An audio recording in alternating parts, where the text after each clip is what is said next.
well,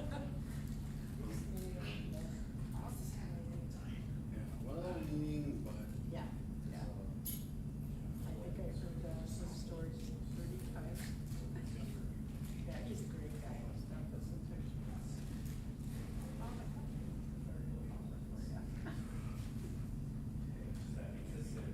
two probably have a conversation. Are we going for a three-peat I'll here? go for 3P. And you're gonna be the 1996 Chicago Bulls. Third team. Do you have the list yet? Do a piece of it. Who's working with you? Brent Hart of Clerks, Gary Reed himself. Is one of these from what I left yesterday? I think it's probably this one. We got up at like 5:30 this morning. Yeah.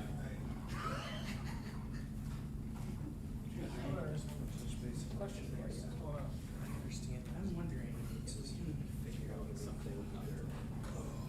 The houses, the housing for blocking up streets or This is right direction. blocking.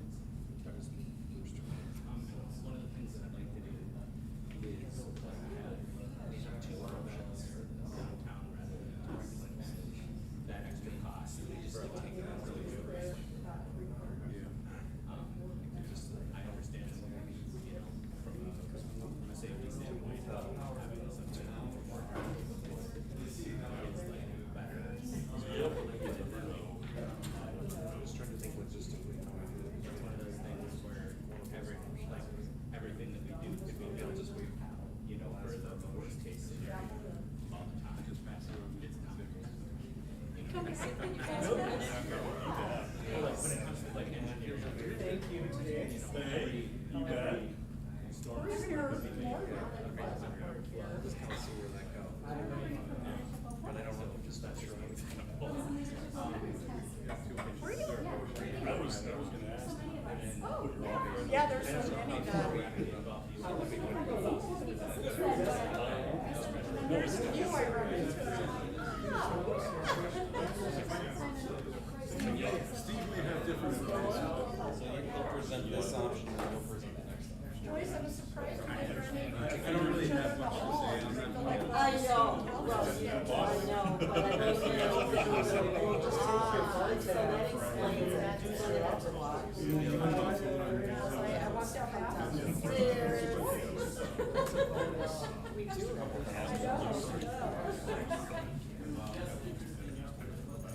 I Dandy. How's it going? Good, how have you been? It's going good. You're a lot more than what I thought it would be. No, not really. How's everything going? So, yeah, we will be You keeping Batman in mind, David? Sober? They're separate files. The overarching goal It's got some time consumers that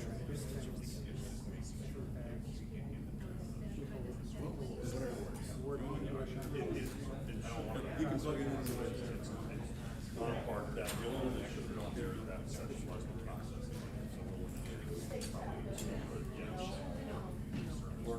Any election emergencies today? Only a couple. He looks well put together for only a couple. Oh, look at that guy.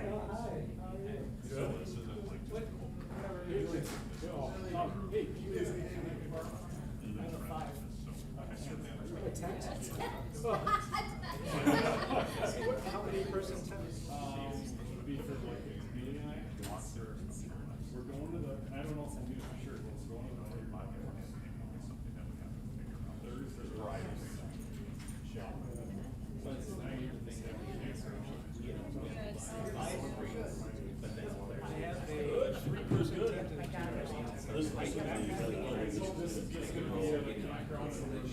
Oh, I got a big. Yeah, I said that, you know,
This meeting of the Eau Claire City Council will come to order.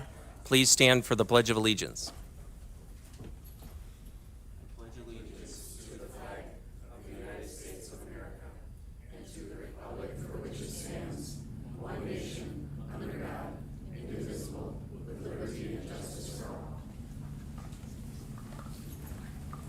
City Clerk, please call the roll.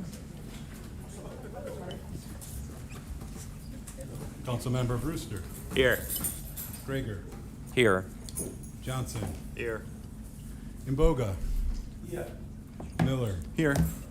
Orth. Here. Otto. Here. Reed. Here. Schoen. Serrano. Here. Worthman. Here. All right, thank you, City Clerk, and welcome to the Tuesday, August 11th meeting of the Eau Claire City Council. The first item on our agenda is our consent agenda, and some of you may be here for the consent agenda and set up agenda items number 1 through 18. Please note that unless an item is pulled out, all of the items will pass or fail with one vote. And you're good to leave if your item passes with the consent agenda, but you are also welcome to stay for the rest of the meeting. Do council members have any questions regarding the consent agenda or wish to remove any items for separate consideration? Councilmember Worthman. Council President, I just wanted to draw people's attention to item number 18 on this resolution, which is regarding invoicing Eau Claire County for care of veterans' graves. This is something that has come forward. It's actually been a request of a number of families and veterans because of some damages that occurred on the East Hill Cemetery some years ago. But this is really important because a lot of the stars on the graves had been damaged, and families were obviously disheartened by this, but I'm really glad to see that. I believe this is the second year in a row that we're requesting some support from the county to help give extra care to our veterans' graves. So thank you to the cemetery staff for helping to put this forward, and for our finance director and others for recognizing this important funding source that we're going to be hopefully passing tonight. Thank you, Councilmember Worthman. Councilmember Serrano. Thank you, Council President Gregert. I also want to just point out to the public that we have a whole number of items on the consent agenda this evening, 7 different items regarding special events. There are a lot of really interesting and quite fun events coming up that we're authorizing. Variety of sidewalk use, roadway use, things, different citywide authorizations for a number of things that are happening. So please have a look at the packet. This is for items happening in September, October. And also I want to call special attention to item number 17, which means we're going to be canceling our September 7th meeting, which is usually our Monday evening meetings are for public comment, public hearings on a variety of topics. So just be aware if you're preparing to come talk to us on Labor Day, which happens to be Monday, September 7th, the evening before we have our normal Tuesday legislative session. We won't be meeting on Monday, but I don't know if we're going to maybe have some public comment period on our Tuesday meeting. So Yeah, on Tuesday, yeah. just want to call that to everybody's attention. Well, it doesn't appear we have any questions or want to pull any items, so we should move this item before we continue to discuss, but that's okay. So then, on a motion by Councilmember Serrano and seconded by Councilmember Brewster, the consent agenda has been moved. Is there any further discussion of the consent agenda? Okay, seeing none, the city clerk, please call the roll. Councilmember Brewster. Aye. Gregor. Aye. Johnson. Aye. Imboga. Aye. Miller. Aye. Orth. Aye. Otto. Aye. Reed. Aye. Serrano. Aye. Worthman. All right, and the consent agenda passes unanimously.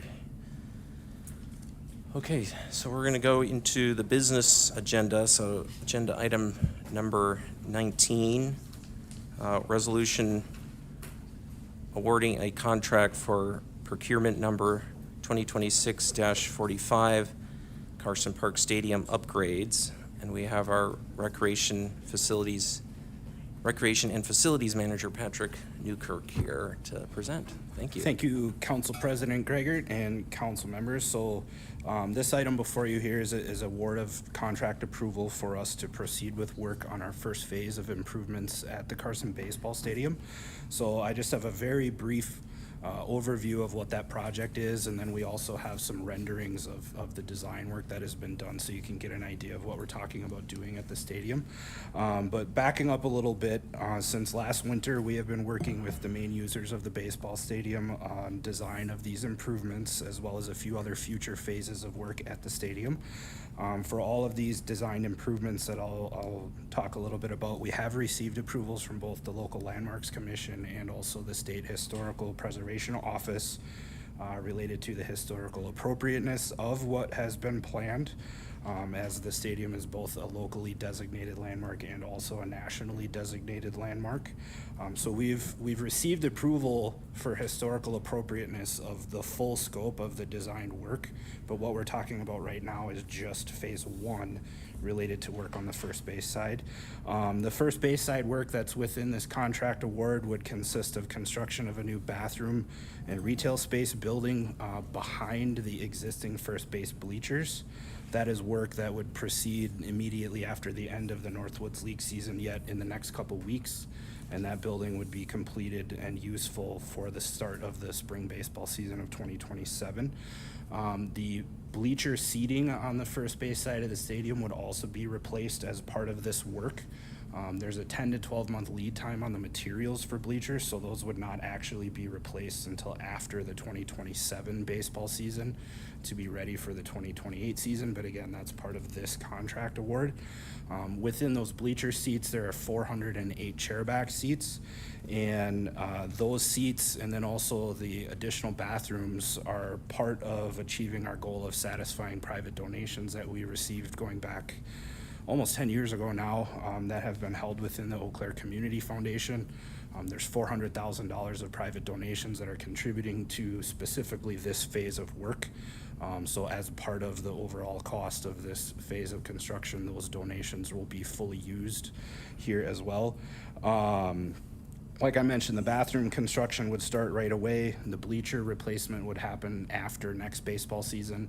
And then also part of this phase of work, the walkway between the first base ticket entrance of the stadium back to the fan deck in right field, which is currently a gravel walkway, it would all become a concrete walkway. So there's significant accessibility improvements that go along with this, in addition to making the first base bleachers fully ADA compliant. The bathrooms that would be added would be heated, fully plumbed, functional right away at the start of the university and high school baseball season. Currently, there are only porta-johns available in the spring because we have to wait until the grandstand building thaws out before we can turn the water on in the grandstand building. So these are significant improvements both for the teams that use the facility, but also their spectators as well, and then also significant improvements from an ADA perspective.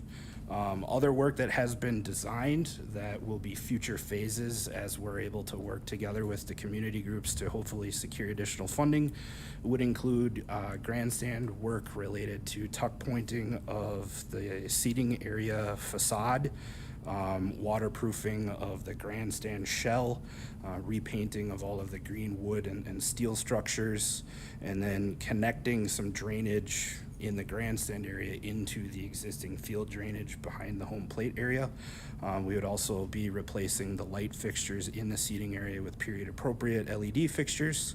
And then another planned additional phase is replacement of the third base aluminum bleachers with chairback seating, ADA compliant, elevated above the new dugouts to match what will be going in on the first base side as part of this first phase.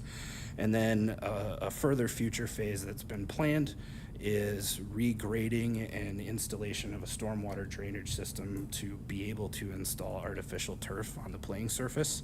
And that's something that the users of the stadium have expressed a desire in pursuing because it would open up a lot more playability and schedule time, eliminating the work required to turn over the dirt infield in between games. It would open up a lot of more usage potential for the stadium and also cut down on the maintenance work related with the natural playing surface. That has actually been deemed historically appropriate by both the Landmarks Commission and the state. So we've gotten approval to do all of those things. And as I said, those additional phases are all future funding dependent. So we would be working with the community over time to try to secure funding to make any of those future phases happen when we have the opportunity to. So the picture here that you see is a view from kind of walking into the first base seating area from the grandstand. The building on the right that you see is actually the bathroom building. The building on the left under the bleachers is an existing building that holds a bunch of electrical equipment and a generator that stays in place. And then you can see the front side from the spectator view of the bleachers.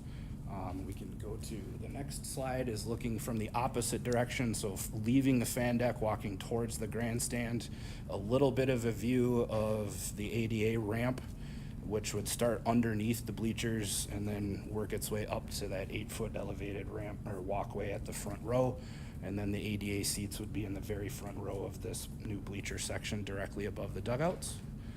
So there you can also get a view of what that bathroom building looks like along the front.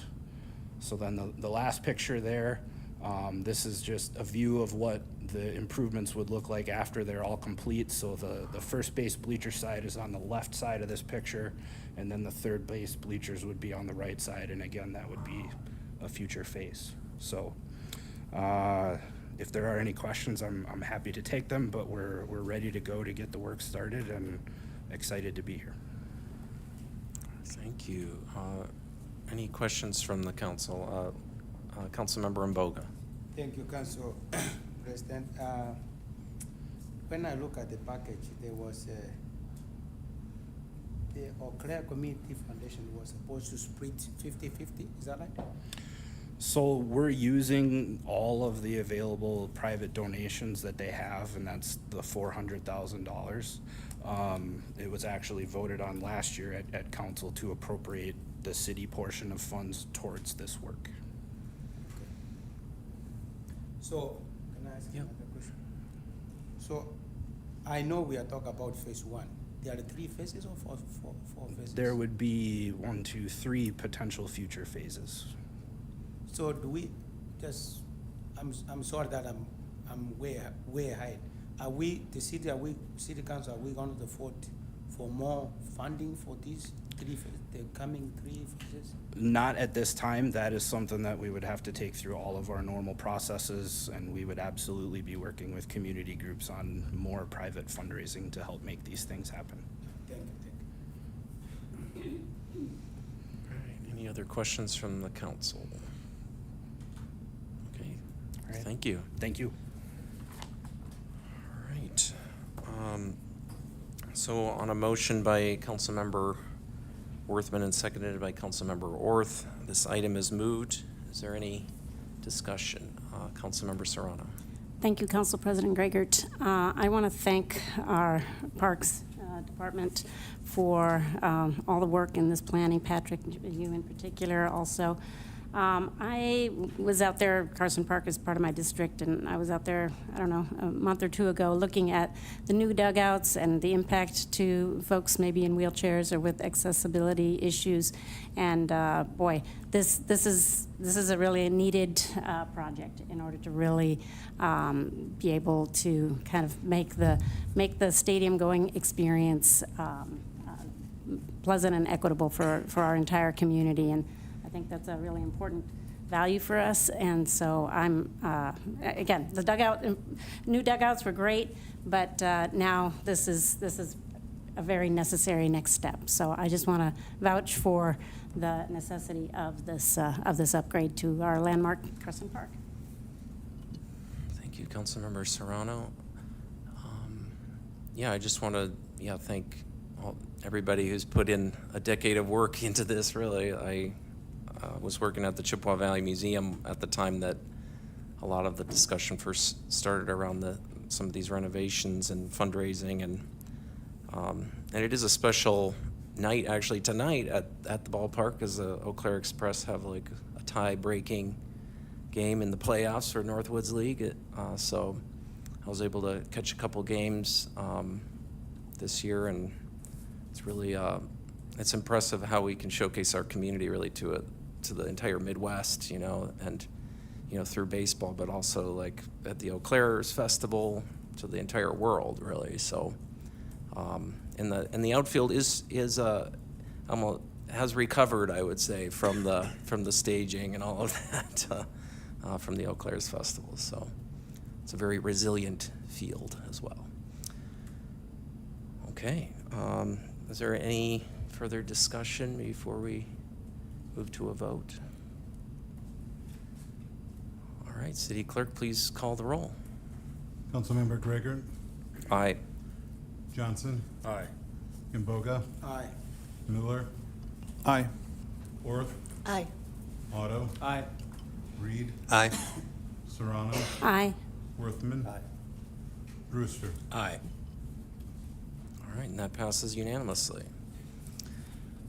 All right, we'll go on to agenda item number 20, resolution granting a Class B fermented malt beverage license to Saki LLC, doing business as Motel 6, Eau Claire, 2305 Craig Road.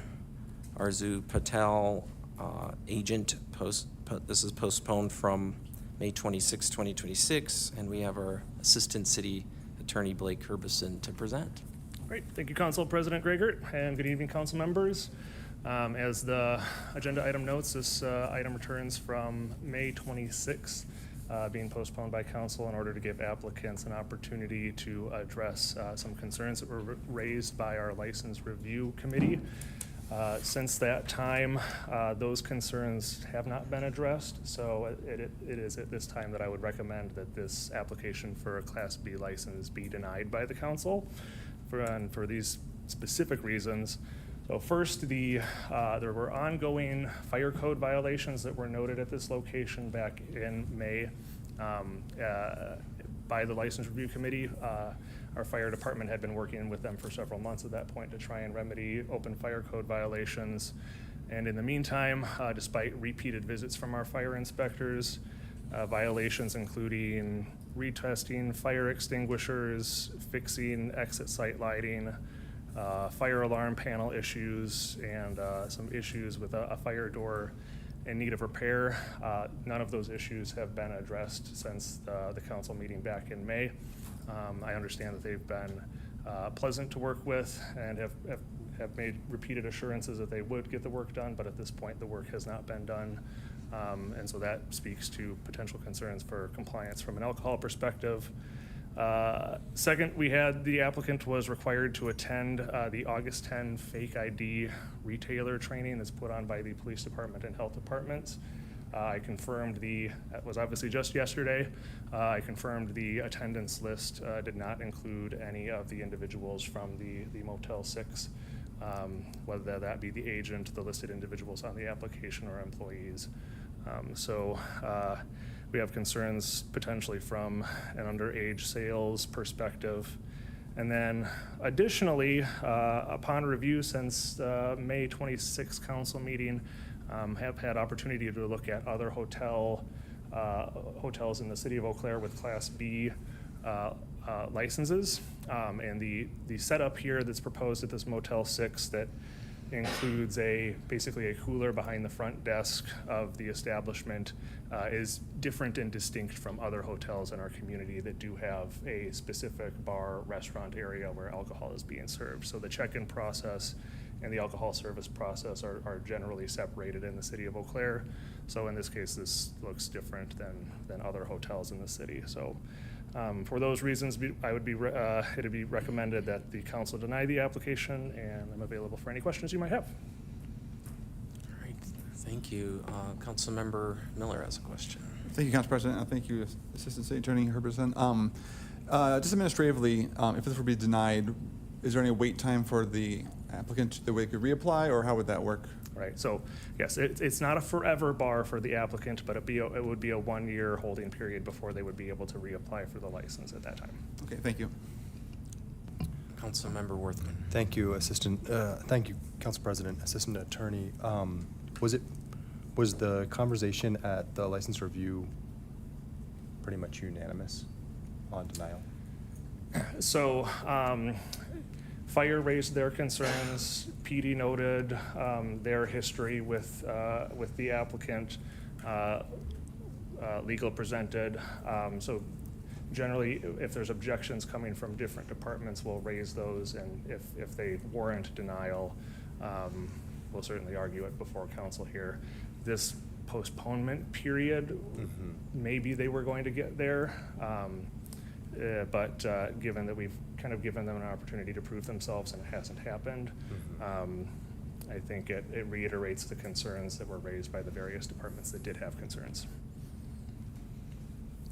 Thank you. I actually have a question. I believe in the packet it referenced postponing indefinitely as the recommendation as opposed to denial. Like, are either option like equal, I guess you could say, or is there one that's preferred from your department? Yes. So I would think at this point, postponing indefinitely would have the same effect as a denial. But given that we've got the history here and the opportunity to give them a chance to prove themselves, I think that a denial would be appropriate in this instance. Okay. Thank you. Any other questions from council? Okay, so we'll move this item. Thank you. So on a motion by Councilmember Miller and seconded by Councilmember Johnson, this item is moved. Is there any discussion? We have Councilmember Miller. Thank you, Council President. Yes, so the City Council, we give these licenses, and they are a privilege for businesses that meet the requirements. I understand, I don't want to see any business not do it the best they can, but they had 11 weeks since the last time that we met in order to come into compliance with the requirements for them. So at this point, and then going back to Council President's distinction between postponing indefinitely and denial, I recall that postponing indefinitely is generally things where people don't want to do it anymore, withdraw, but I think a denial in this case would probably be more appropriate, so I would probably want this to come to a vote, and then I'd be voting to deny this application. Okay, thank you, Councilmember Miller. Councilmember Otto. Thank you, Council President. I agree with denial, and I just wanted to say that this location is in the middle of the Riverbend Redevelopment District, and maybe now that we've set that up, that we might have additional resources to identify and assist these types of issues in the future. I just thought that was an interesting connection. Thank you. Any other discussion from council before we move to a vote? Okay. City Clerk, please call the roll. Councilmember Johnson? Aye.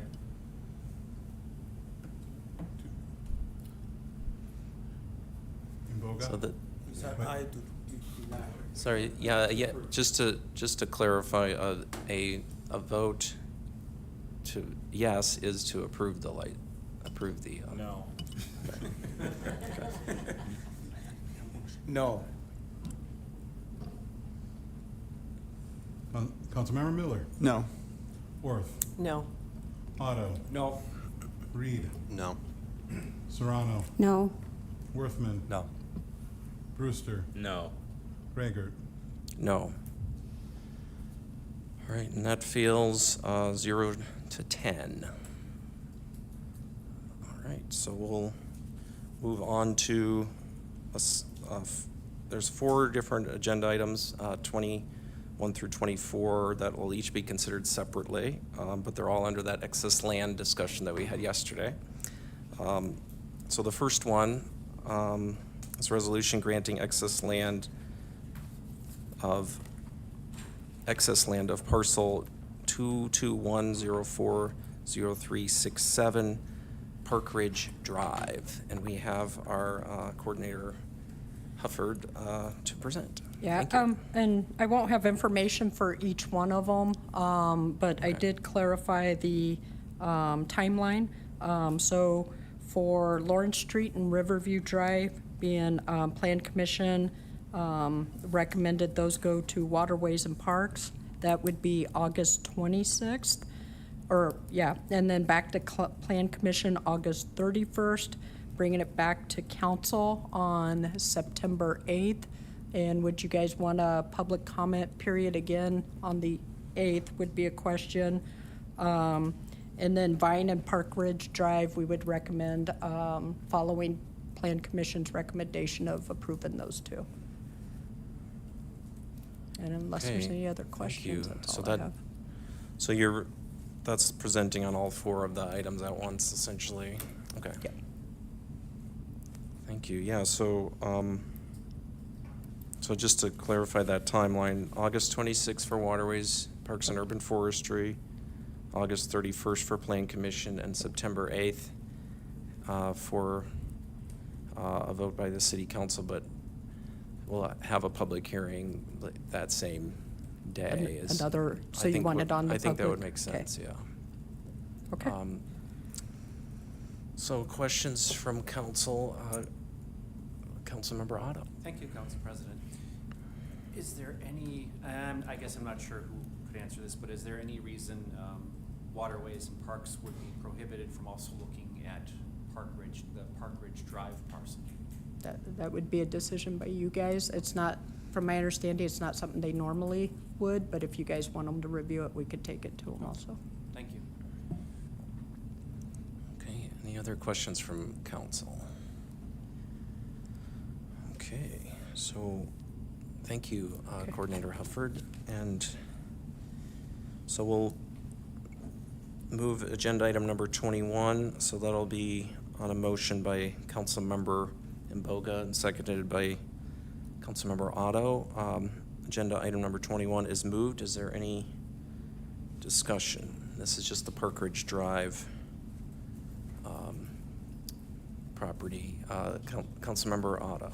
Yeah, I'd like to motion that we include Park Ridge Drive with the Lawrence Street and Riverview Drive for review with Waterways before it returns to us. Okay. Is there a second? to that? Point Oh, of information, sorry. Council President, I think you should just move it separately, don't, this is 4 separate items, so. Yeah, these I are- think you just want to motion to postpone this pending Waterways and Parks review. Yeah, thanks. Yeah, so the motion is to postpone, is there to go to Waterways and then Plan and then City Council? Is there a second to that motion?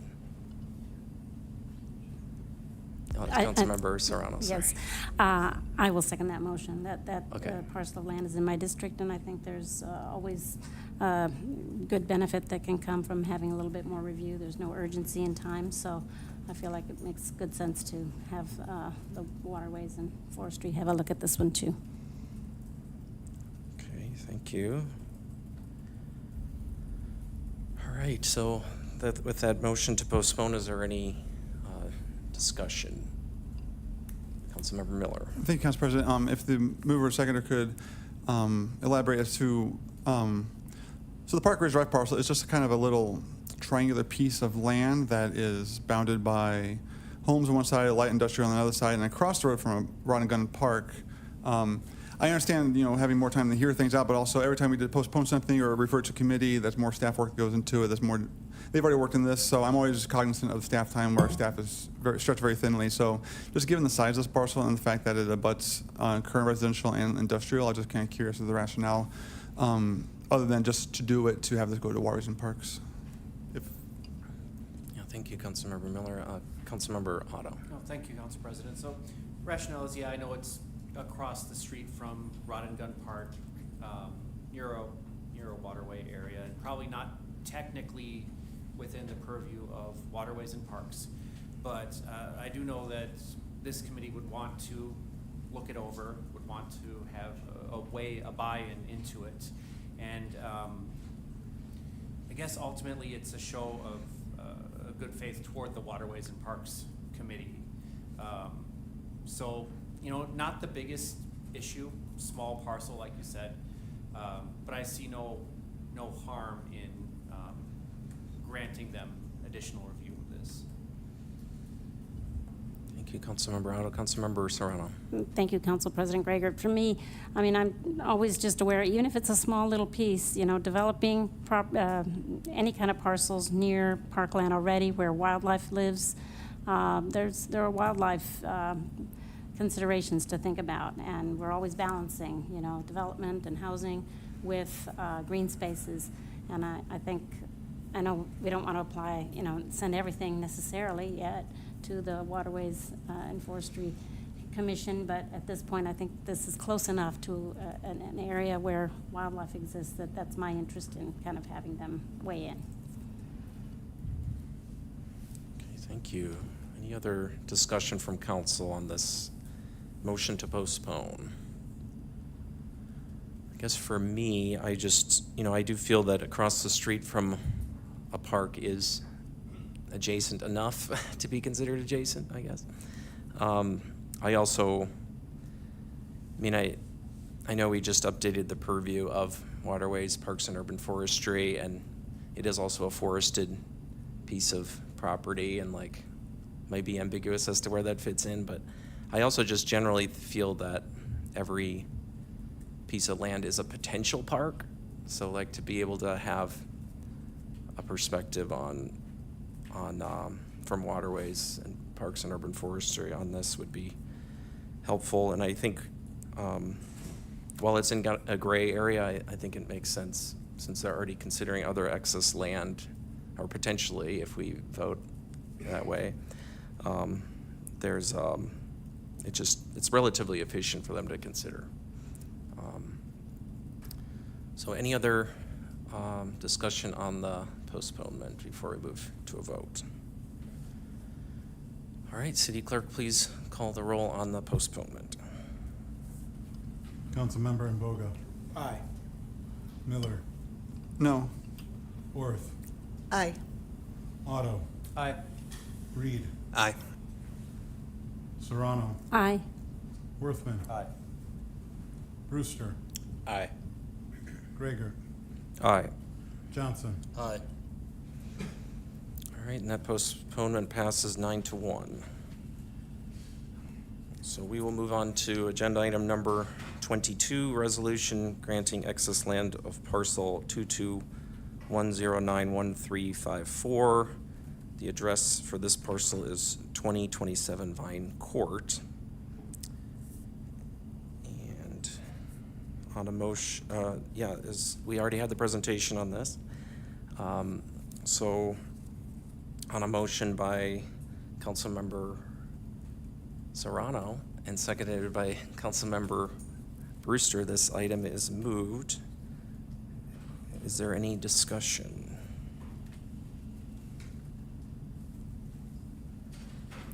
Okay. We have Councilmember Serrano. Thank you, Council President Gregor. I totally support this. I think this is a great parcel to declare excess land, so something useful can be done with it. This is also in my district. Okay, thank you, Councilmember Serrano. Any further discussion of agenda item number 22? Okay, seeing none, City Clerk, please call the roll. Councilmember Miller. Aye. Orth. Aye. Otto. Aye. Reed. Aye. Serrano. Aye. Worthman. Aye. Brewster. Aye. Gregor. Aye. Johnson. Aye. Mboga. Aye. All right, and that passes unanimously. Okay, on to agenda item number 23, resolution granting excess land of parcel 2011-60477, and this property is on Lawrence Street. And since we've already discussed this, we can move it to, we've already gone through questions, we can move this item. So on a motion by Councilmember Worthman and seconded by Councilmember Orth, this item is moved. Is there any discussion of the Lawrence Street excess land? We have Councilmember Brewster. Yeah, I would like to move to table this item pending review by Parks, Waterways, and Urban Forestry.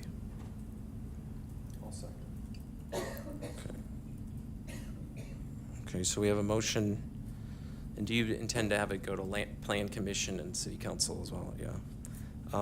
So we have a motion by Councilmember Brewster, and was it seconded by Councilmember Worthman? Okay, so we have a motion to postpone just as we did with the Park Ridge property. Is there any discussion on this postponement? Okay, seeing none, City Clerk, please call the roll on the postponement of agenda item number 23. Councilmember Orth. Aye. Otto. Aye. Reed. Aye. Serrano. Aye.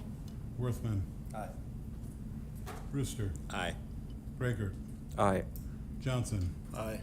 Imboga. Aye. Miller. Aye. All right, and that passes unanimously. So we're on to agenda, or that is postponed unanimously, I should say. The next item is number 24, resolution granting excess land part of parcel 221160368 at East Riverview Drive. And we've already gone through questions about this item earlier. So, let's see. On a motion by Councilmember Miller and seconded by Councilmember Johnson, this item is moved. Is there any discussion of agenda item number 24 on the East Riverview Drive? We have Councilmember Brewster. Thank you, Council President. I would like to move to refer this to Parks, Waterways, and Urban Forestry as well, and then have it cycle back through Plan Commission and come back to council after a hearing or a public hearing. With a public hearing. Okay. Okay, so we have a motion to postpone by Councilmember Brewster, seconded by Councilmember Otto. Is there any discussion on this postponement proposal? Councilmember Miller. Thank you, Council President. Just to reiterate, it was said before, but since we canceled the meeting on Monday, September 8th, this will be on a public comment on Tuesday, the 8th at 4 p.m., followed immediately by the City Council meeting. So just be sure that if you want to come to the public comment, it's going to be on Tuesday, September 8th at 4 p.m. Yeah, thank you, Councilmember Miller, for that clarification. That's helpful. So any other discussion on the postponement of the East Riverview Drive excess land? Okay, seeing none, City Clerk, please call the roll on postponing this agenda item. Councilmember Otto. Aye. Reed. Aye. Serrano. Aye. Worthman. Aye. Brewster. Aye. Gregor. Aye. Johnson. Aye. Imboga. Aye. Miller. Aye. Orth. Aye. All right, and that postponement passes unanimously. All right, now into agenda item number 25. Resolution approving a final plat called Orchard Hills First Edition for Phase 2 of Orchard Hills located along Fuji Lane, file P-126, and we have our Community Development Director, Aaron White, to present. Thank you. Evening, Council President Gregor and council members. I apologize, I don't have a presentation for this, as this is a final plat. These typically go forward to consent agenda. It has gone through the preliminary plat process, the evaluations, and pre-development meetings. It's consistent, it's been approved by the state, by state statute. Final plats have to be approved. So I would be happy to answer any questions, but this is this is the next phase of a very long-running project, and it's conforming to all of our required codes and zoning. Thank you, Director White. Is there any questions from the council?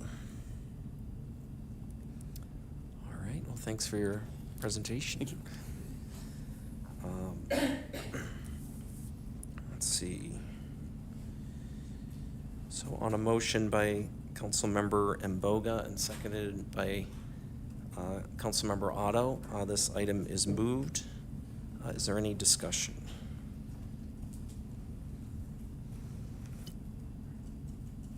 Okay, seeing no discussion, City Clerk, would you please call the roll? Councilmember Reed. Aye.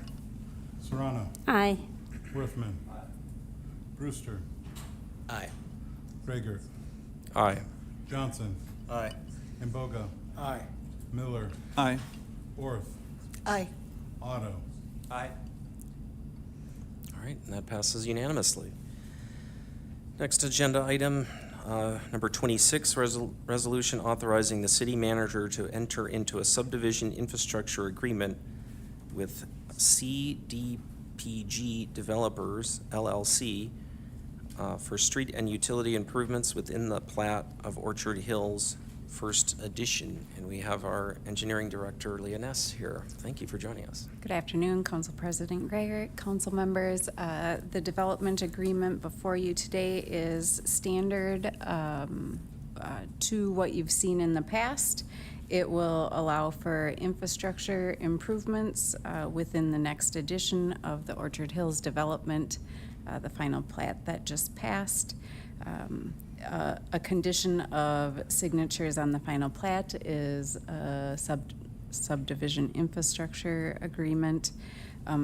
One additional note to this agreement is we do have an additional term within the letter of credit financing side of things that water pressure testing will be completed and negotiations related to booster station tank will be completed with the developer moving forward. So we are looking at our utilities in that area with the developer and working with them on that further as well. I can take any questions related to the SIA at this time. Thank you, Director Ness. Any questions from the council? All right. Okay, thank Thanks you. for your presentation. All right. So on a motion by Councilmember Reed and seconded by Councilmember Serrano, this item is moved. Is there any discussion? All right. Seeing no discussion, City Clerk, please call the roll. Councilmember Serrano. Aye. Worthman. Aye. Brewster. Aye. Gregert. Aye. Johnson. Aye. Imboga. Aye. Miller. Aye. Orth. Aye. Otto. Aye. Reed. Aye. All right, and that passes unanimously. All right, next agenda item is number 27, resolution authorizing the city manager to execute a collective bargaining agreement between the City of Eau Claire and Firefighters Local 487. And we have our Human Resources Director, Carrie Riepel, to present. Okay. Thank you. Good afternoon. We actually have 3 agenda items for you tonight. So a tentative agreement has been reached with firefighters Local 487 for the extension of their contract, which actually expired December 31st of 2024. The first item is a resolution which authorizes the execution of the contract, which would be a 3-year contract running from January 1st of 2025 through December 31st of 2027. The changes to the agreement would be wage increases first. So it would be 5% in 2025, 3.5% in 2026, 2.5% in 2027, for a total of 11% across the 3 years. There would also be a one-time market adjustment of $625 annually per position in 2026. The other changes are the employees hired on or after January 1st of 2026 would receive 1 day of vacation on hire. Right now, they don't get anything until after they've been here a year.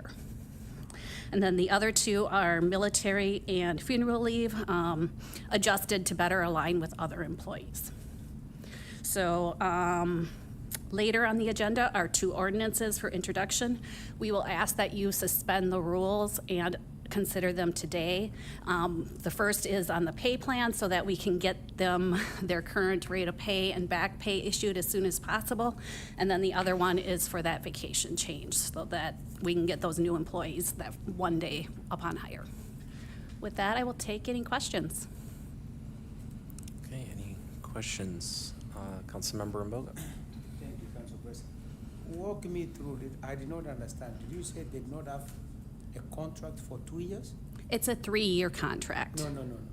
You said they did not have a contract for 2 years. Correct. So right now, they are operating under the old contract that expired at the end of 2024. So they've been being paid since that time at the 2024 rates. Yep.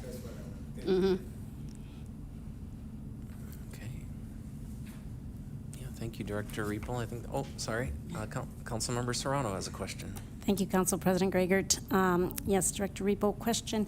The extra vacation or the vacation day upon hire, what happens to folks that we've hired like in the last 2 years with that extra vacation day? How does that backdating of the the early vacation day So it get is effective implemented? January 1 of 2026. So anybody that's been hired since the beginning of this year will get 1 day of vacation loaded to their balance. Okay. Yeah. Everybody else will not get anything additional. Thank you. Thank you. Any other questions from the council?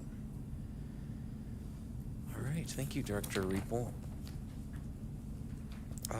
So on a motion by Councilmember Brewster and seconded by Councilmember Worthman, this item is moved. Is there any discussion? Councilmember Serrano. Thank you, Council President Gregert. I'm really glad we are getting this contract finalized and that parties have negotiated. And I just want to express my thanks for our firefighter force here in Eau Claire, second to none.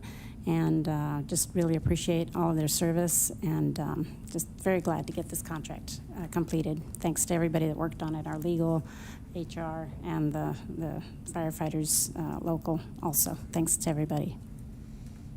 Thank you, Councilmember Serrano. All right, any further discussion? All right, seeing none, City Clerk, please call the roll. Councilmember Worthman. Aye. Brewster. Aye. Gregor. Aye. Johnson. Aye. Mboga. Aye. Miller. Aye. Orth. Aye. Otto.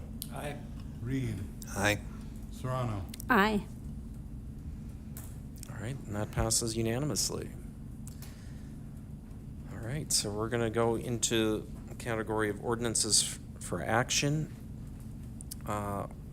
Ordinance to amend, or agenda item number 28, ordinance to amend Title 17 Land Development Ordinance, or LDO, and the official zoning map.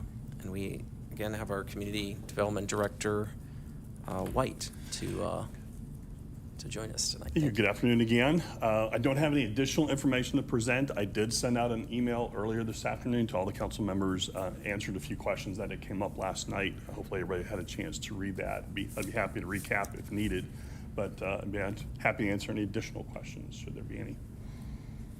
All right, any questions from council? All right, thank you, Director White. Thank you. So on a motion by Councilmember Orth and seconded by Councilmember Miller, this item is moved.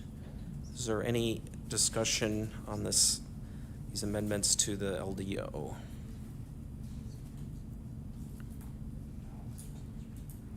Okay. Councilmember Worthman. Thank you, Council President Gregor. One of the things I wanted to highlight in this package is, and we heard last night from one of the business owners, but the additional flexibility that this provides to people doing businesses out of their home, more artisan-type businesses. I'm really happy that this change is happening. It allows not only the folks that we heard from last night to be able to transition from Banbury into their home to continue making chocolates, but it allows other businesses that are very low impact to consider how to operate out of their home. I do think there's going to be a point in the future where we might want to consider whether it makes sense to allow these kind of small-scale, low-impact businesses to operate throughout our residential neighborhoods. So right now, this is still pretty restrictive. It has to be, on a block connected to UR or commercial, or on a collector street, a block. But there's plenty of places throughout our neighborhoods, and you can think about East Hill, where I live, and Third Ward, where Councilmember Brewster lives, Joshua Miller, council member, where a low-impact business should be able to thrive. And so I'd love to see at some point us even expand it further and say, if it's under 10 trips a day, you're not having a lot of traffic, there's no smells or sounds or bright lights, you should be able to have a business out of your home. But let's just make that a thing. So this is an awesome step in the right direction. I want to thank Director White. I want to thank our planner, Ned Noel.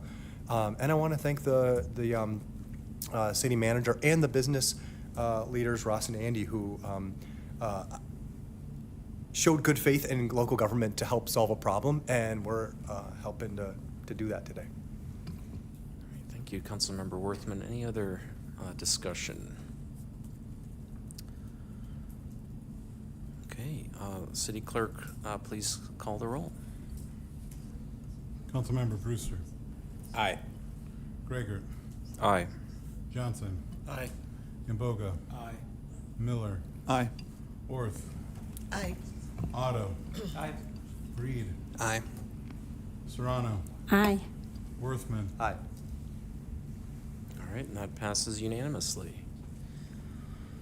Next is agenda item number 29, ordinance amending chapter 8.32 entitled Management of Waste and Recyclables of the Code of Ordinances of the City of Eau Claire to create a comprehensive organics management and composting program. And is there any further, presentation? Maybe we'll just move it and then we can have further discussion from the mover. But so on a motion by Councilmember Worthman and seconded by Councilmember Miller, this item is moved. Is there any further presentation or discussion on this agenda item?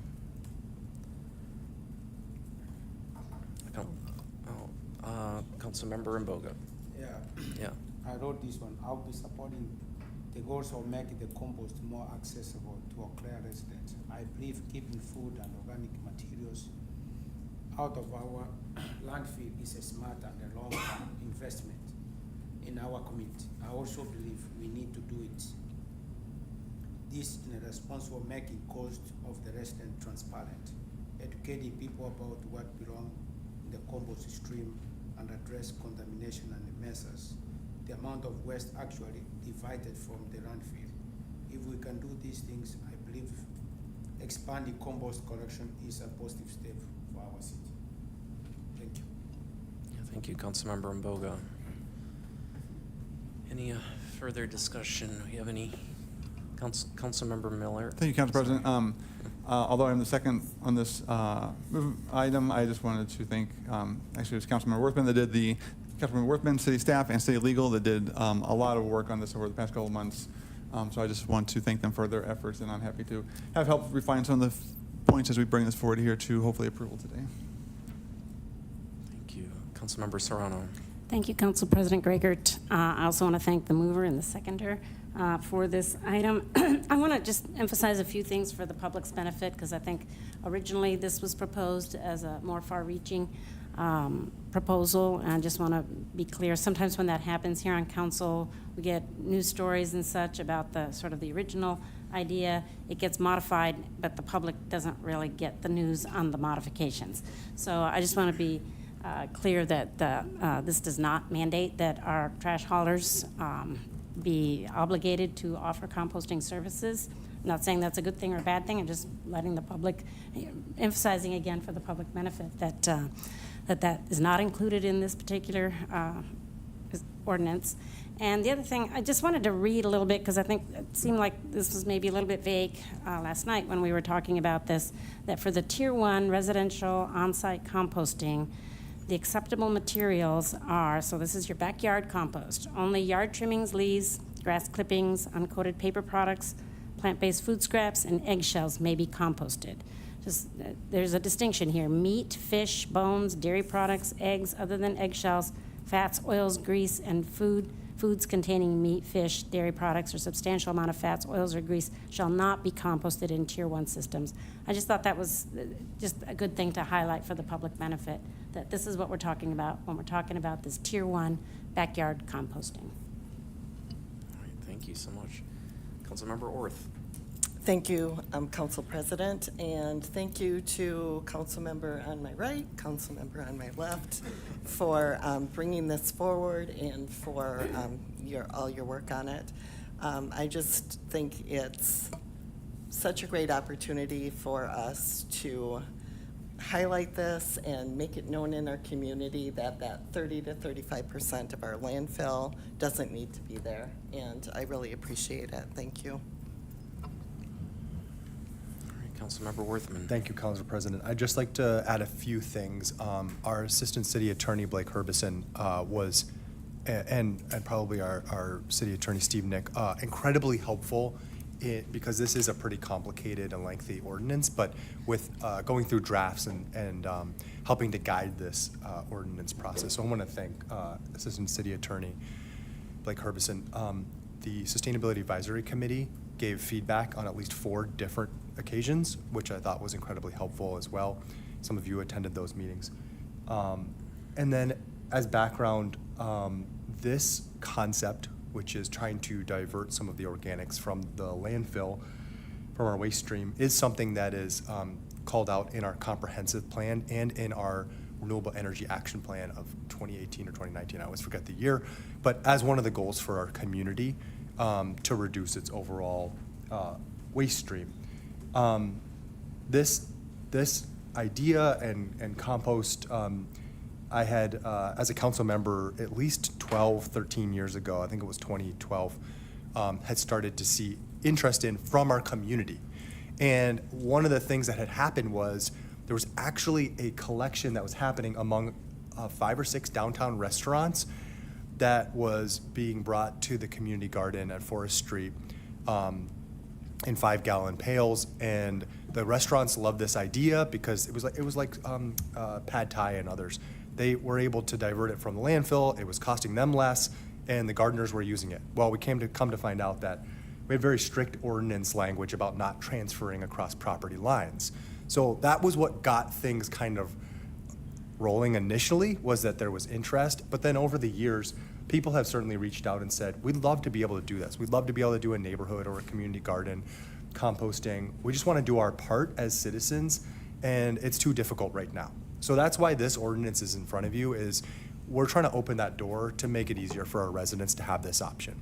And we get partway there on this. I hope we continue this conversation, but I think it's a good step, and as Councilmember Serrano said, it kind of opens that educational door for folks to learn more about what this is. So I want to just thank again our city staff, our committees, and my co-sponsor of this, Councilmember Miller, as well. Thank you. Thank you, Councilmember Worthman. Any other discussion? Okay, seeing none, City Clerk, please call the roll on agenda item number 29 on the composting program. Councilmember Gregor. Aye. Johnson. Aye. Imboga. Aye. Miller. Aye. Orth. Aye. Otto. Aye. Reed. Aye. Serrano. Aye. Worthman. Aye. Brewster. Aye. That passes unanimously. All right. So we have maybe a new category of agenda items that folks haven't seen before. It's under the category of options related to direct legislation, so it's agenda item number 30. And there's two routes that can be taken with this, but it'll be presented by two different staff. So agenda item number 30, options for petition for direct legislation. Option A, ordinance creating chapter 2.53 of the Code of Ordinances of the City of Eau Claire relating to the Citizens Advisory Healthcare Action Committee. And then part B is resolution placing a referendum on the November 3rd, 2026 ballot regarding a petition for direct legislation. So those are the two options that will be presented. We have City Attorney Steve Nick, and we have our City Clerk Nicholas Kerner to go over the options with us. City Attorney Nick. Thank you, Council President Gregert. We'll tag team any questions you might have, but this is an option A or B. So if you decide to enact the ordinance, B is made moot. But what you have is a petition for direct legislation. It is a means that citizens have in the state under State Statute 9.20 to directly petition for a legislative action to their city council with a minimum of 15% of electors signing that petition as of the last gubernatorial election. That petition has been filed with the city, and the clerk then has 15 days to review that and see if there's sufficient signatures. Clerk Kerner has done that and found that the petitions are sufficient. The other restriction on direct legislation is it can't be a matter that the council has already basically made a decision on, has already adopted an ordinance or resolution pertaining to the same topic. That's a closer one on this issue. So this is a petition for an advisory committee on healthcare access and insurance rates. You have a Board of Health that has committees that do similar work, but this is at least somewhat different in that it would be a council-appointed directly committee and arguably have a somewhat different focus and certainly a different makeup. The proposal would be a 7-member advisory committee that would report periodically back to council on those, again, healthcare access and affordability issues, to paraphrase. So as a petition for direct legislation, at least arguably on a topic that is somewhat new to issues before the City of Eau Claire, council is presented really with just two choices. You either can adopt the ordinance as presented exactly.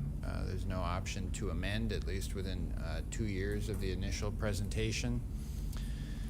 So you either can adopt the ordinance directly, and that is before you today and up for a vote under the 30A option.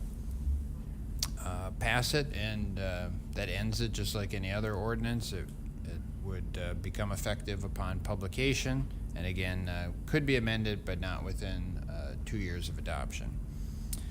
Or you place it on the next available general or spring election, the next available election being the fall election, November, I think it's November 3rd. And so that would be your option under 30B. And you may have additional questions, or City Clerk Kerner may have additional information, but those would be your two options. The second one would have costs. It would have ballot printing costs, and I want to steal all of Nick's thunder, but just to make a joint presentation on both your options, estimates of cost are approximately $2,500 with the additional printing and publication costs with that option.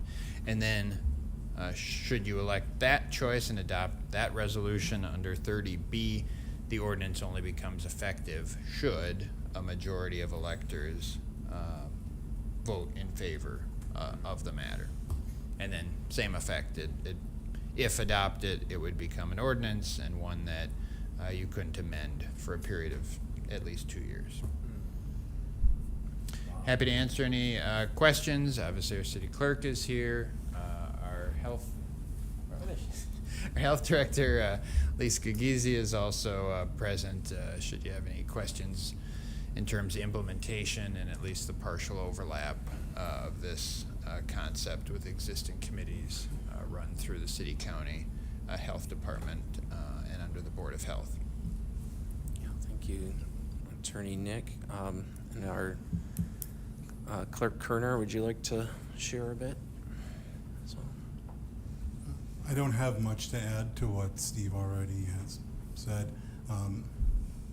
Again, the estimated cost that I discussed with the county clerk would probably be around $2,500, and the wording would have to go to the county clerk on August 25th, I believe, is the deadline for that.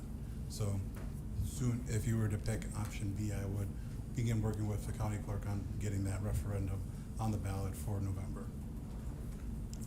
All right, thank you. Makes sense maybe to have our Health Department Director, Lisa Gagizi, present before we go into questions. Would that be helpful to council? And I know we received a couple of emails, at least one email from Director Gagizi. Thank you for joining us tonight. Thank you, Council President Gregert.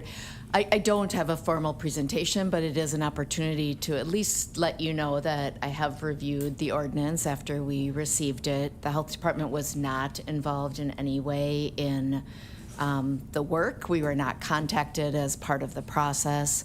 I have also been in contact with the La Crosse Health Department Director. My understanding is that a similar, if not identical, process is happening there. They also were not contacted, the Health Department, as part of that process. The ordinance that was created by the city of Eau Claire and Eau Claire County to create the Health Department did, as Attorney Nick say, created a Board of Health that is responsible for health in this community. It doesn't have specific language related to health care access explicitly. We do, as part of our 3-year process, to do a required community health assessment, which is a statutory requirement. We do a survey and look at data every 3 years. That does include a component around access to care. So if you've looked at that recent community health assessment, you'll see that community health assessment did receive votes around, it's about the 5th top priority, although depending on how you divide it, as an important topic. So it certainly has been elevated in the city of Eau Claire and across Eau Claire County as a topic. We have done surveying, which is similar but not identical to what is proposed in this ordinance. We have written reports around access to care, again, similar but not identical to what is in this ordinance. There is on our website an access to care report that was written a few years ago. That was a partnership with Health Watch Coalition, which is a coalition that exists in Chippewa, Eau Claire County that looks at access to care issues. So there are a number of connected processes and products that do exist that are related to this topic. But again, we weren't part of developing this concept or the ordinance in any way. I just want to make sure council is aware of that. And certainly can answer questions if there are any. Thank you, Director Gagizi. Yeah, I appreciate it. Maybe we might call you up soon, depending on the questions too. So the first person to have their light on, I believe, was, I think it was Councilmember Brewster. Thank you, Council President. I have a couple questions. One of them is for City Attorney Nick, and that is with regards to the language in here, does that offer us sufficient flexibility were we to pass it as written to fill, I'm reading the creation membership organization sections, would we be allowed to basically like fill the entire thing right away with people that have the staggered, like have 3 people who have a 4-year term, 2 people with a 3-year term, you know, so we can like start the cycle, because it looks very specific about how it wants that done, and I'm not sure that that would give us the flexibility we would need to like actually have a committee that cycles. City Attorney Nick? Again, through the direct legislation petition process, you don't have any opportunity to refine an ordinance or adjust it, even if it's furthering the expected purpose of it. So you'd have to live with what you have written verbatim for 2 years. After that period of time, you could amend it or repeal it. Okay, thanks. And then second question is for Clerk Kearner, Sure. if I could. Would this be printed, like is the extra cost just because ink is expensive? Like is it going, or will it be a separate ballot because we have to print a lot of stuff on it? Or where's the extra cost coming from, other than, I mean, obviously your time has value, but. Thank you, Councilmember. The cost comes from the county charges us a certain amount for the sort of the way we use the ballot. So for our April elections, we pay a larger percentage of the ballot because we use up a larger chunk of the paper, basically. Sure. So it'll be a similar type thing where we would get charged our normal amount for the ballots and then the extra amount for using up more of the ballot. Okay. Very quick follow-up. Okay. But this wouldn't be printed in its entirety. Like, it would be available online, but it wouldn't be like, this is the ordinance, vote yes or no, right? Yeah, what is the question? Yeah. It would be the question, and then we'd have the publications for the referendum and the explanation for what a yes or no vote means. Okay, thank you. Okay, thank you, City Clerk. Councilmember Otto has a question. Thank you, Council President. I'm not sure who would answer it, if it has an answer, but I know this was an initiative across the entire state. Do we know which options other cities are choosing, or do we have a sense of which option other communities are choosing, A or B, if anybody knows that?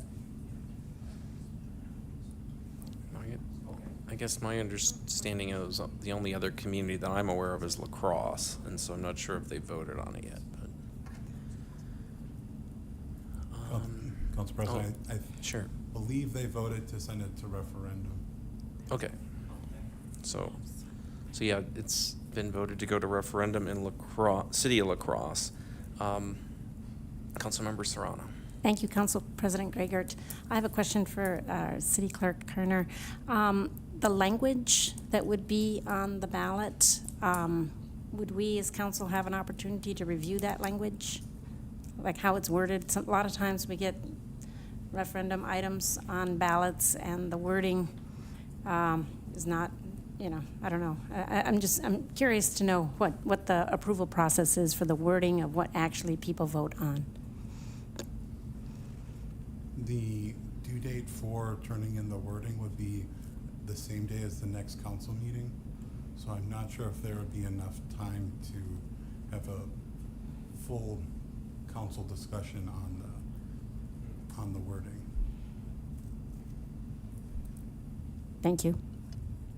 Thank you, Councilmember Serrano. Any other questions? Councilmember Miller. Thank you, Council President.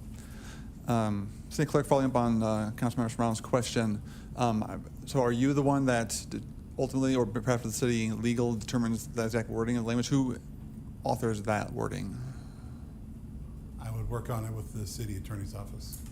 So then it's not actually a binding city council item. Would it be possible, legally possible, to just submit it to city council electronically just so we can see what it looks like before it goes, for some feedback, since it's ultimately the city clerk and city legal that determine that? If I think Councilmember Serrano was interested in seeing the language before it went out onto the ballot. Is this a feasible request?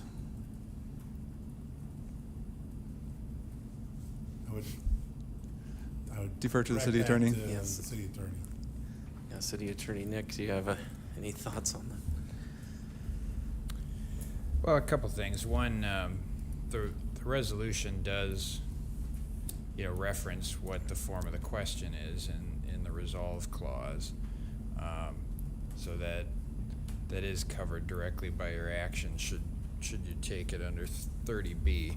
And then beyond that, providing updates as the manager does typically is certainly something that's possible to give you that advanced information a little bit. Yeah, thank you, City Attorney. I do now see, it says, in the form of the question, quote, shall an ordinance be enacted creating Chapter 2.53 of the Code of Ordinances of the City of Eau Claire, creating the Citizens Advisory Healthcare Action Committee, question mark, end quote. So it looks like the language is already determined. All right, thank you for, Councilmember Brewster has a question. Just one more quick question for City Clerk Kerner. I know we have a big election coming up in November. Is it looking like the elections budget will be sufficient for that? So if we decide to send this to referendum, it won't need any additional funds? Thank you, Councilmember. I believe those would come from different funds.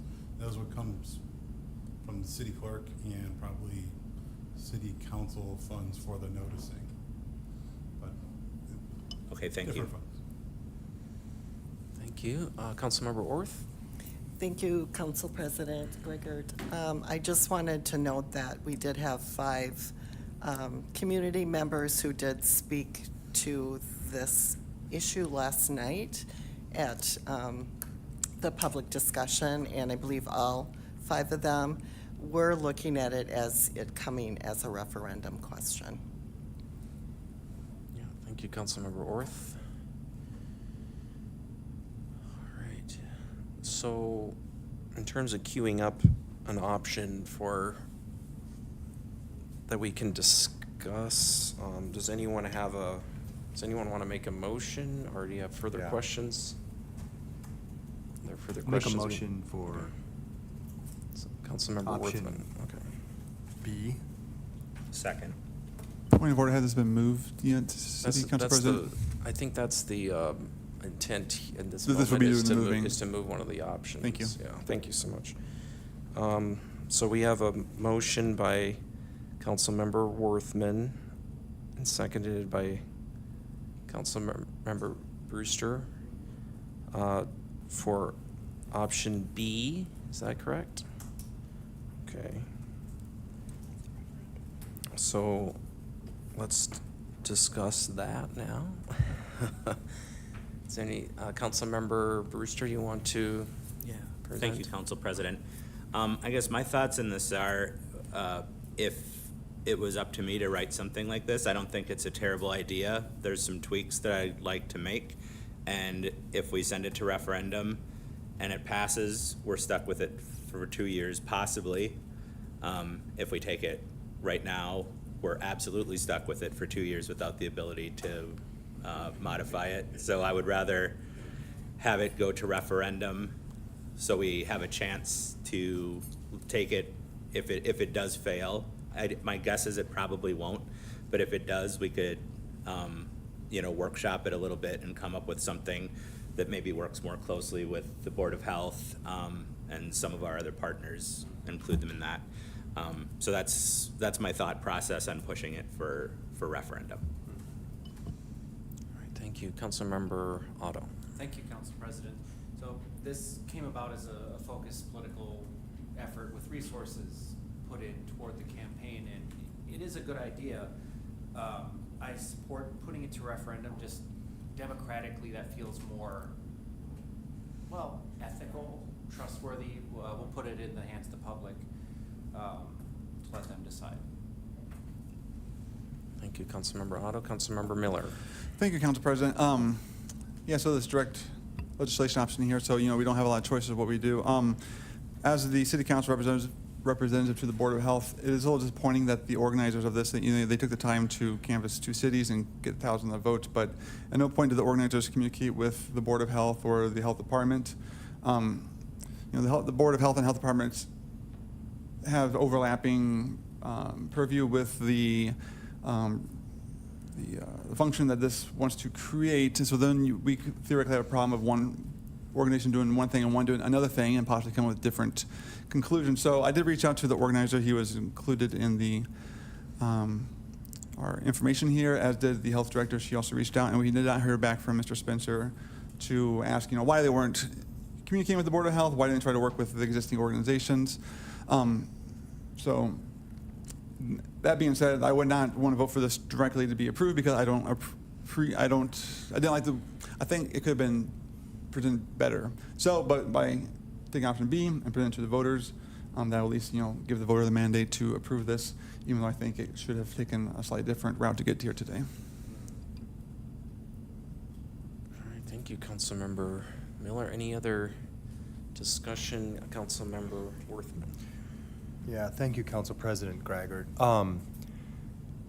Our city clerk reminded me yesterday that the last time that we had such a referendum direct legislation was in 2014, I believe, which was around a request to put 1 million, any project above 1 million would essentially go, as I understand it, it was around spending on the Performing Arts Center downtown. It didn't pass, it was 40%. But this I expect will pass because I think what this tells me and what I've seen in our community is that people deeply care about healthcare and access. And so the fact that they collected so many signatures where people, were like, yeah, sign me up, whatever we can do, I think it sheds light on the fact that we have a pretty broken healthcare system. People want action. I do feel like other council members that this could have been done with a more collaborative spirit with our health department especially, because it does seem to me like there's a lot of overlapping jurisdictions here. In fact, you can imagine a route being that we update our City County Board of Health to include some of these other kinds of things as one idea. I'm sure there's a whole lot involved there. But either way, this points to the fact that people in Eau Claire, with the closure of the hospital, with the care they're getting, with the cost of insurance, I have my own health insurance or health story that I feel like would be relevant for a committee like this. People are frustrated and they want action and they want more out of their local government. They want more out of their state and their federal government as well. So I don't want to take away from that overall sentiment, but I do think there could have been a lot more due diligence and work done to make this a stronger ordinance change. Either way, I'll support this, and I think people are going to be pleased to see this on the ballot, and they're probably going to pass it, from what I can tell.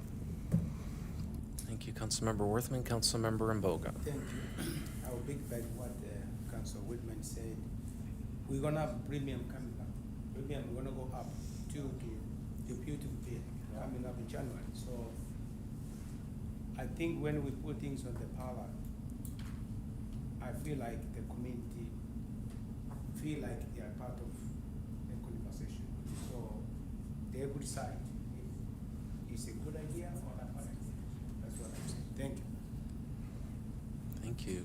Councilmember Serrano. Yes, thank you, Council President Greggert.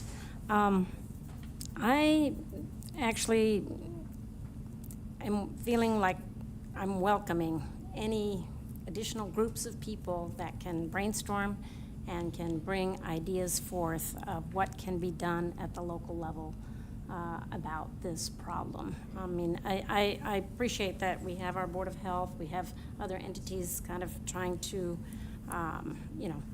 do what they can to report on the state of health in our community. But boy, if we can find another group of people with new energy also to advise us as a council, my understanding is that one of the ideas is to make recommendations to City Council. What can we do locally? Boy, I'm all ears. So I welcome this, and I do think that putting it forth to a referendum helps us to get more, community visibility on the fact that, you know, we are all eager to hear more, and all ideas are welcome, and we are open for ideas of what to do, because we very much have a crisis on our hands in terms of healthcare access. So I don't see any downside to having another team of people who are going to more formally advise us on what can we do. Thank you. Councilmember Miller. Thank you, Council President. I just wanted to clarify that, my perhaps, remarks on the process of how we got here today.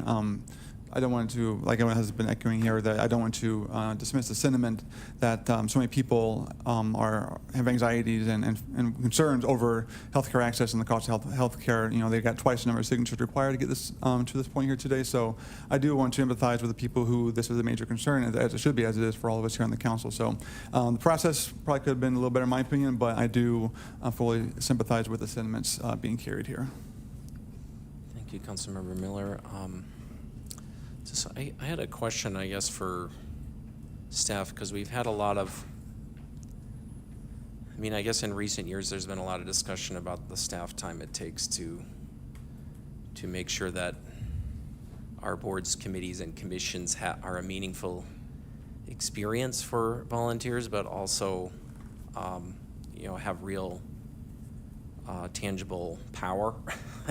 As much as, and this one has advisory in its name, obviously, so it's in that category, but is there an estimate from staff, like how much time some of these additional duties and objectives of the committee would take, like over a period of the 2 years minimum that it would exist if it were to pass? City Manager Solberg.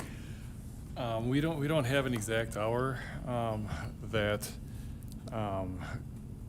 we can't say that it's estimated 200 hours or 300 hours, but it is something that we talked about and we do have deep concern over, because this is a very broad task that's assigned. So the hours that staff will be spending working on this are hours that could be going towards Sustainability Advisory Committee, all sorts of things that the council on our boards, commissions, and committees actually have purview over.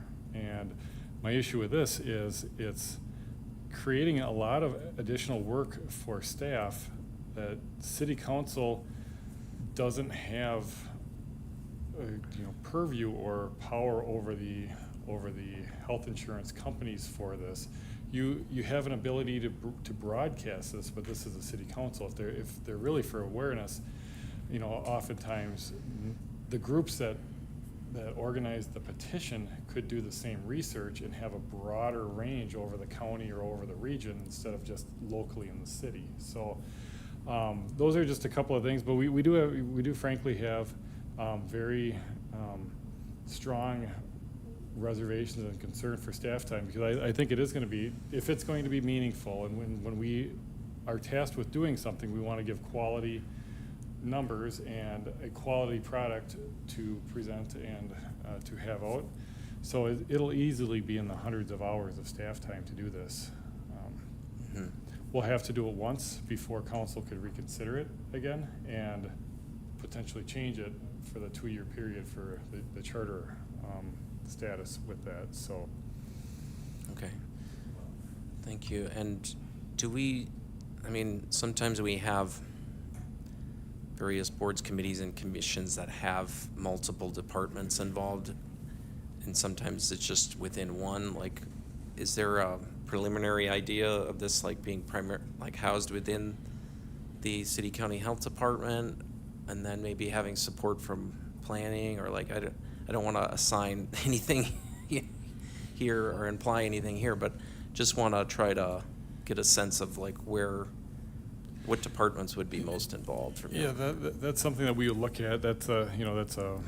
When council enacts an ordinance, the organization works forward to enact the ordinance and operationalize it. So we would work among all of the departments. Our first presumption is that the health department would have a lead role with this. But do we have, they would need assistance, either with additional funding to staff up to take this on, even if it's in a short-term role, or they would need assistance from other venues, whether this isn't a county ordinance, you know, but DHS potentially has expertise that could potentially help with it. Or is it our, we haven't gotten that far for figuring out how we would pull this off of their existing resources, because this doesn't come with the funding source to do this. This is an unfunded mandate, and we are all very concerned with health insurance, and we are feeling it. We're going through the budget, so I think everybody in this room is very concerned with health insurance. But just, you know, frankly speaking, this is an unfunded mandate on our employees. Thank you, Manager Solberg. Yeah, Councilmember Miller. Thank you, Council President. In reviewing the ordinance, the section of powers and duties, section B, states that hold at least 2 public meetings each year for the purpose of, et cetera, et cetera. So reading through the ordinance, I see that there's a minimal requirement of having 2 meetings a year. So I would hope that future members of this committee will hopefully be able to have effective meetings and perhaps limited to just the 2 meetings per year, as not to tax the resources of the city through this unfunded mandate. Any further discussion of the motion to go with option B, which would be to pass a resolution placing a referendum on the November 3rd, 2026 ballot regarding a petition for direct legislation? Any further discussion? Councilmember Miller. I think, Council President, also I checked with the city clerk, and if we don't do anything, it automatically goes on the ballot anyway. So you can let that weigh into your vote.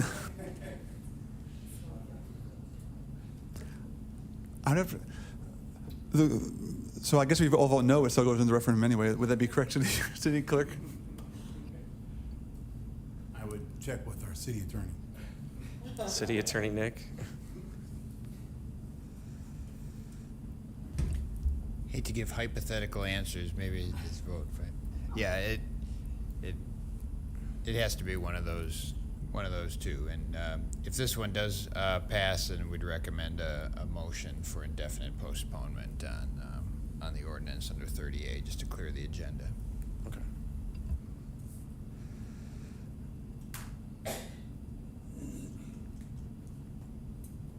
Okay, any further discussion from council? All right, City Clerk, please call the roll on the option B, please. Councilmember Gregor. Aye. Johnson. Aye. Imboga. Aye.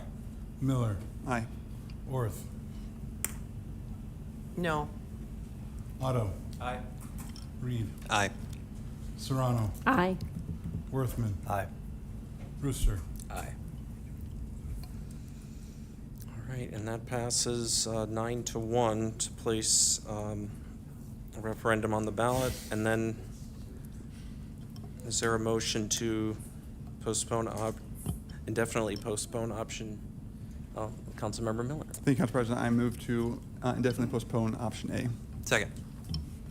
Okay, we have a motion from Councilmember Miller, seconded by Councilmember Reed, to indefinitely postpone option A. Is there any discussion? Seeing none, City Clerk, please call the roll. Councilmember Johnson. Aye. Imboga. Aye. Miller. Aye. Orth. Aye. Otto. Aye. Reed. Aye. Serrano. Aye. Worthman. Aye. Brewster. Aye. Gregor. Aye. All right, that indefinite postponement passes unanimously, so we are done with agenda item number 30, and now we're into the category on our agenda of ordinances for introduction. I will read all 3 of those, and then we can go from there. So item number 31 for introduction is ordinance amending S 2.72.010 entitled City of Eau Claire Pay Plan Adopted, specifically those parts thereof pertaining to firefighters local 487 employees. And then I'll read the next one. Agenda item number 32, ordinance amending the City of Eau Claire Employee Benefits and Leaves Plan, specifically those parts thereof pertaining to firefighters local 487 employees. Agenda item number 33, ordinance annexing land to the City of Eau Claire located in the town of Washington, Eau Claire County, as shown in planning drawing number 26-1A. Annexation ordinances require a 2/3 vote of the elected members of the governing body per Wisconsin statute 66.02178. Therefore, 8 affirmative votes are required of the 11 elected council members for the council to pass an annexation ordinance. So those 3 items, do any council members wish to suspend the rules to take up any of these items tonight? Councilmember Miller?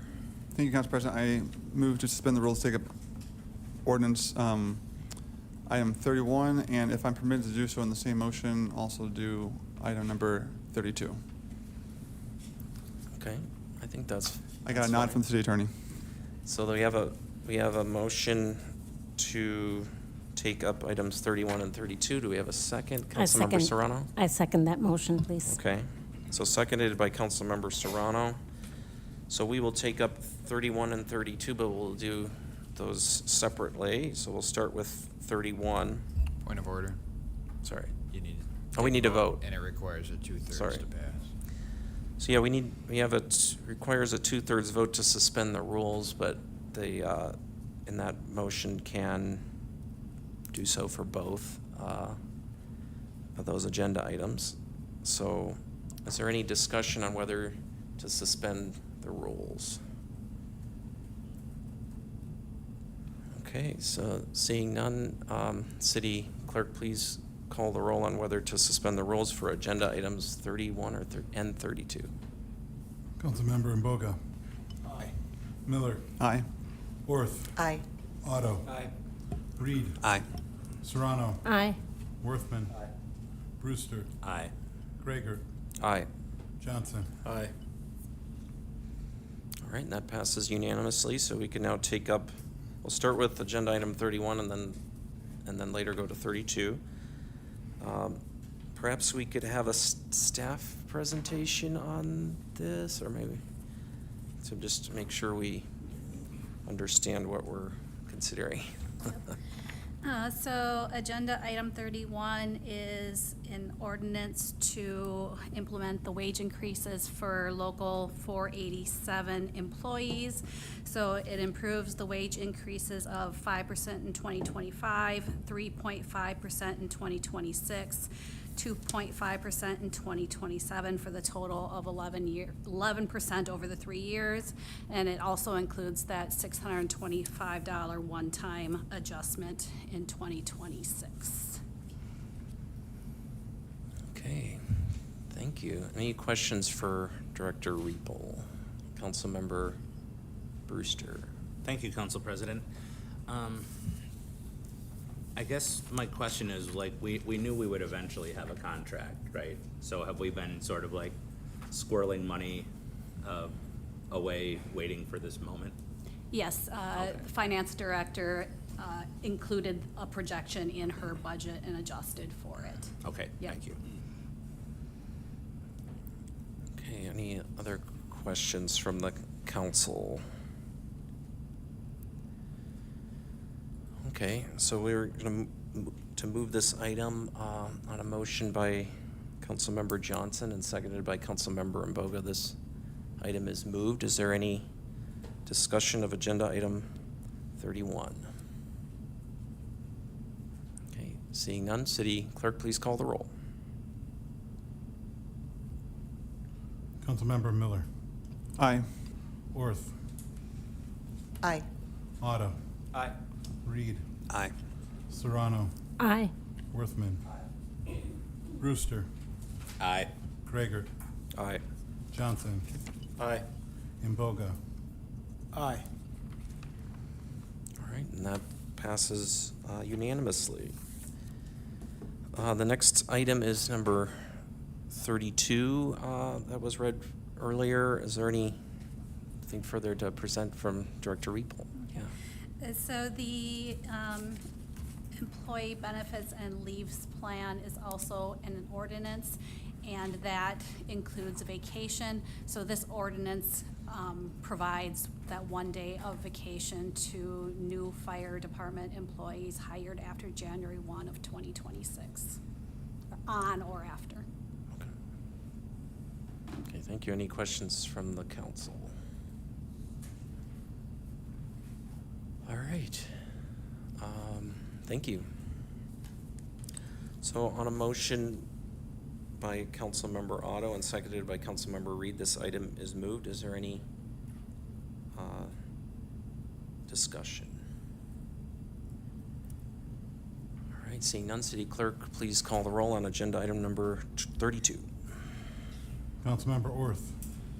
Aye. Otto. Aye. Reed. Aye. Serrano. Aye. Worthman. Aye. Brewster. Aye. Gregor. Aye. Johnson. Aye. Imboga. Aye. Miller. Aye. All right, and item number 32 passes unanimously.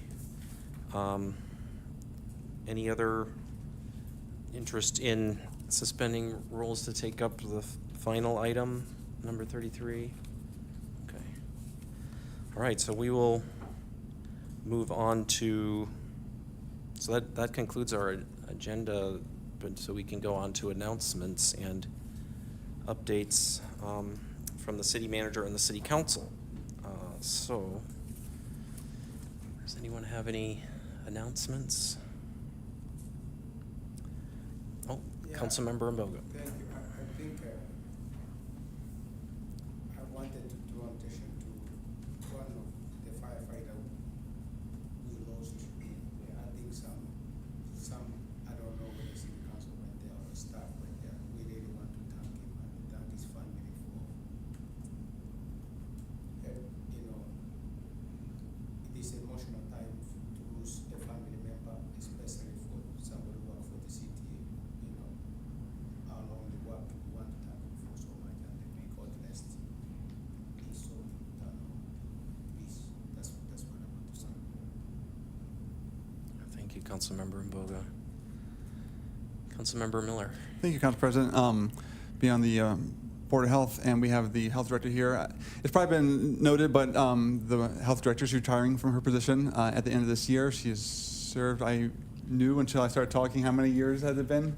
14. Thank you. 14 years as the director of the Board of Health, including the COVID period, which is a very stressful time for us, but she's still here but has decided to retire. We are currently having applications open for a new director of the health department. That's open through August 31st, and then tentatively the Board of Health will have meetings in October to pick a candidate, and then by the end of the year have somebody hired to take the role, not replacing, but take the role that she will be vacating at the end of this year. So I just want to thank her for her 14 years of service. And I'm sure she'll get another chance to come forward. Said when she actually retired, but she was here, and this is the ongoing process right now. So I just wanted to alert. If you want to be the director of the board, the health department, you have until August 31st to put in your application. I decline. Thank you. Yeah, City Manager Solberg. Just a few upcoming events. August 17th, there's the We Care Eau Claire event in Phoenix Park at the Farmers Market. That's for Eau Claire School District students, from 4 until 7, where they can receive free school supplies. August 18th is the City Council Academy and team building with city staff from 5 to 8 p.m. at the Chippewa Valley Museum. August 28th, we're at our next Chamber Eggs and Issues. It's the theme of the meeting is building our communities. We'll have representatives from the city of Eau Claire in addition to other local communities talking about some of the economic development and growth that we're having in our area. And then if city council members are interested in the fall conference, which is now called the Civic Connection for the League of Wisconsin Municipalities, that is October 7th through the 9th in Appleton. And let the city manager's office know if you're interested, and we can get you signed up for that. And then now that we're in August, we are down to 3 Sounds Like Summer concerts in Phoenix Park, including this coming Thursday. So take advantage of the Thursdays from now through the end of August as we approach fall. And we have no further announcements. Thank you, City Manager. Yeah, I just wanted to acknowledge that it is a primary election day today across the state of Wisconsin, and polls close at 8 o'clock, so there's still time to vote today. And I want to thank our city clerk and all the staff that work on the election, especially kind of doing double time with helping with a council meeting and while the polls are open as well. And just want to thank all of our poll workers and just the voters for getting out today. And exciting competitive primary, partly thanks to a previous council president as well. So we will go on to Councilmember Serrano next. I just have to echo what Council President Greigert is saying. Many, many thanks to our elections department and our city clerk and our colleagues at the county also, and for the counting of ballots and all of the really incredible election integrity that we have here in Eau Claire and across the state. So people work really, really hard to do this really, really well. So I'm just so grateful for them. All right. Thank you. Well, if there are no other announcements, and if there's no objection from council, this meeting is adjourned. Thank you all for coming.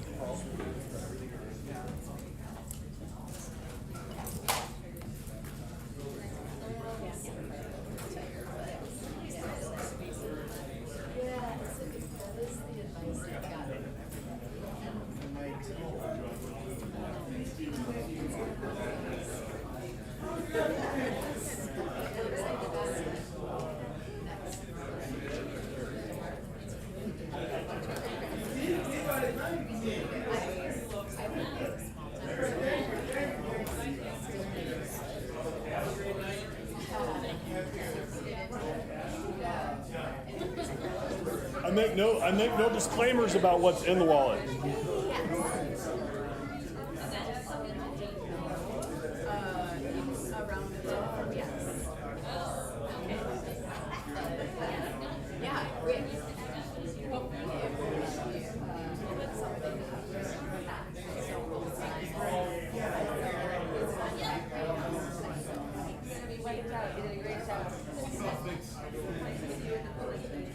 Oh, that was pretty good. See you next time.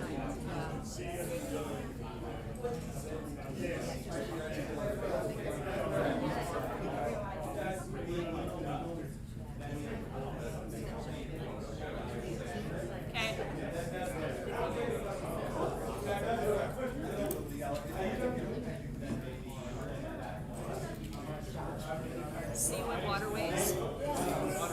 See you at Waterways. You know, Nate, my wheels are turning. We need this, we need this, we need this.